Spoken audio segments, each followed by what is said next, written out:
Hello, my name is Madison Powell, and today I'm going to be talking to you about middle-aged obesity. What is obesity? According to the CDC, obesity is excess adipose tissue. So, obesity can be measured by a couple of things. The first is BMI. A BMI of someone who is obese would be between 25 and 30.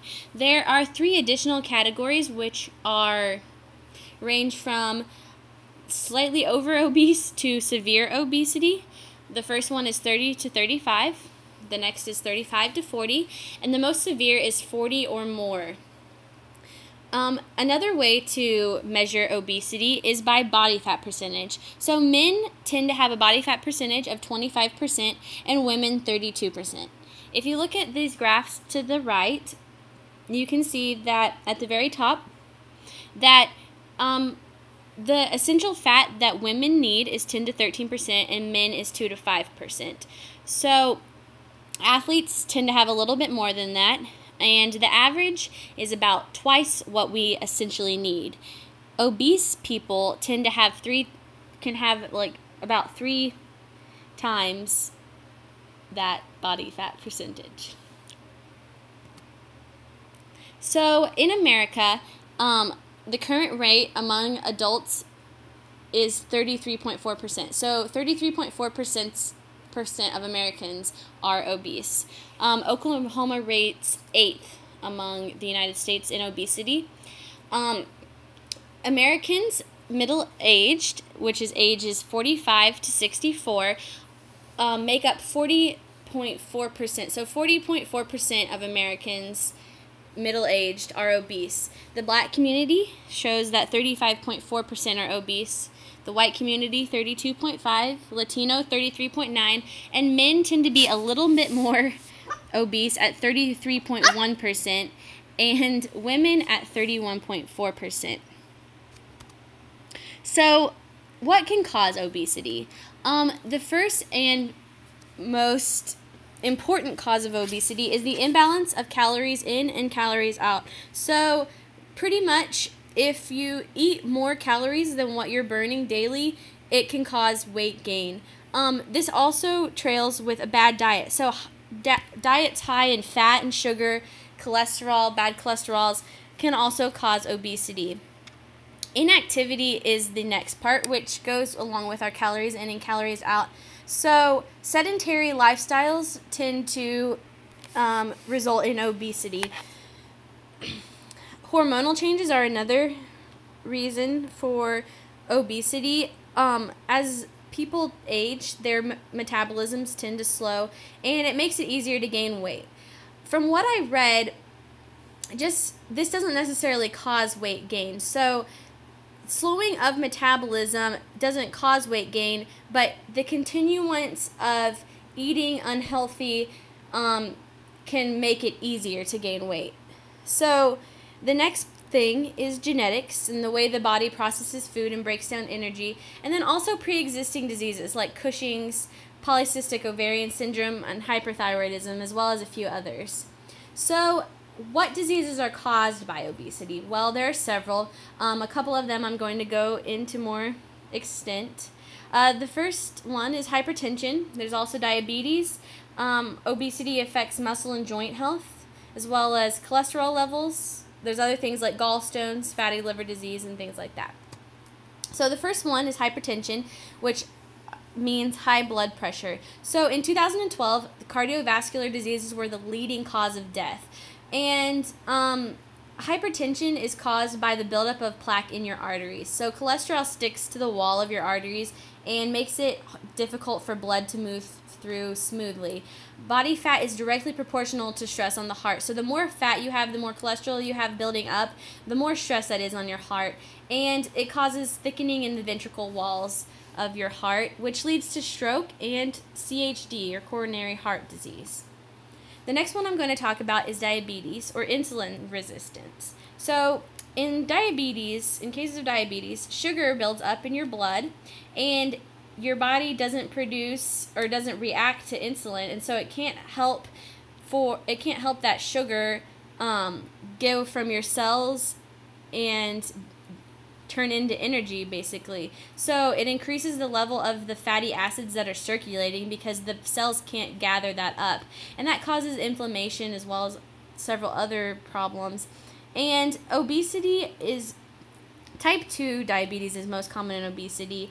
And people who are older, middle-aged, and people who are physically inactive. So another thing besides hypertension and diabetes are musculoskeletal disorders. So in people who are obese, there is a lot of weight put on your lower extremities, so your knees and your ankles, and that can cause problems as your joints impact. Things such as osteoarthritis in people who are middle-aged. So another problem would be loss of muscle tone due to inactivity. So when people who are middle-aged weigh more, they tend to be less active. As you've heard on TV, a body in motion stays in motion. And so when you lose that inactivity, it's extremely hard to gain that back, which can cause weight gain, and your muscles can degenerate because of that loss of inactivity, which again makes it difficult to gain activity. So for my observation, I attended my local church's breakfast gathering. There are 107 people that attended the breakfast, and I provided, my contribution to that breakfast was donuts and fresh fruit salad. So the ladies of the church bowled up that fruit salad for me, so it was really accessible, almost as accessible as the donuts. We provided napkins, bowls, and forks for them. What I found was that 46 people grabbed a donut. Only 29 people chose the fruit salad, and 32 people chose both. So when it came down to it, what I saw was that people were more likely to grab the donut than the fresh fruit. It's interesting because this church, besides myself and a couple others, is mostly middle-aged and older. So it makes me wonder if this is caused by just people's norm, if they prefer a donut over fresh fruit, or I'm not really sure of any other reason than that, which is a terrible problem. So for those that grabbed both, I was thinking, was it really beneficial for them? Do the bad calories and the good calories kind of cancel each other out, if you will? So does the amount of sugar and bad carbohydrates and preservatives outweigh your third of your daily intake of fruits and vegetables? So that's what I saw, that most people tended to grab the sugary breakfast food rather than the healthy food, which is definitely makes it easier to see the obesity rate and how that is an issue and why it is an issue. It seems to me that the consumption of fruits and vegetables was lacking that morning. So some things that middle-aged people can do to combat obesity, to prevent it and to decrease their amount of obesity, would be to eat healthy. So I read that you shouldn't eat at least 2 hours before bed. Dark leafy greens have the highest vitamins. You should avoid processed foods like sugars and fried foods, cholesterol. And I also read that in order to lose 1 pound, you must burn 3,500 calories. And that is more than, your daily recommended intake of calories. So it's easier to keep it off than to take it off. I've also heard that it's 80% in the kitchen and 20% exercise. So really, obesity starts in the kitchen and weight loss starts in the kitchen. So some ways for us to maintain a more healthy diet would be to replace some foods. So replace sugary foods or sugar with natural honey or agave. Replace white breads for wheat. Incorporate some whole grains, quinoa or couscous in place of rice, almond milk. Low-fat options are turkey instead of beef, and most importantly, water.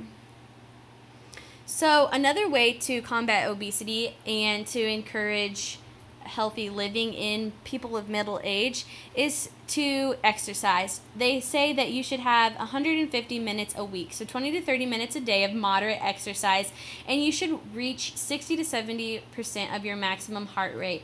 So exercise doesn't have to be going to the gym and, you know, doing the most weight you've ever done in your entire life for 4 reps of blah, blah, blah. You know, exercise could be walking, biking, running, swimming, weights, yoga, Pilates or dance, CrossFit or high interval training, even things like mowing your yard, walking your dog, or pushing your child on the swings. So what can we as public health majors do to help?